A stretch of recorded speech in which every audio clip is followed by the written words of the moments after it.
ঢাকা দক্ষিণ city কর্পোরেশনে mayor পদে নির্বাচনের ঘোষণা দিয়েছেন ঢাকা ৬ আসনের সংসদ সদস্য ও মুক্তিযুদ্ধ বিষয়ক মন্ত্রণালয়ের প্রতিমন্ত্রী ইঞ্জিনিয়ার ইশরাক হোসেন।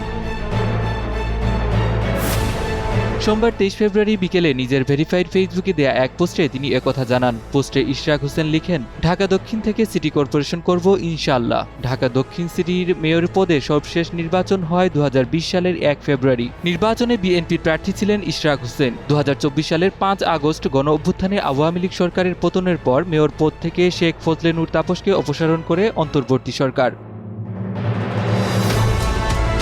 এরপর ২০২৫ সালের ২৭ মার্চ একটি নির্বাচনী ট্রাইব্যুনাল ইশরাক হোসেনকে ওই সিটি নির্বাচনে জয়ী ঘোষণা করেন। এরপর ইশরাককে মেয়র ঘোষণা করে ২৭ এপ্রিল গেজেট প্রকাশ করে ইসি। তবে বিভিন্ন নিয়মতান্ত্রিক জটিলতায় মেয়রের চেয়ারে বসতে পারেননি বিএনপির এই তরুণ নেতা।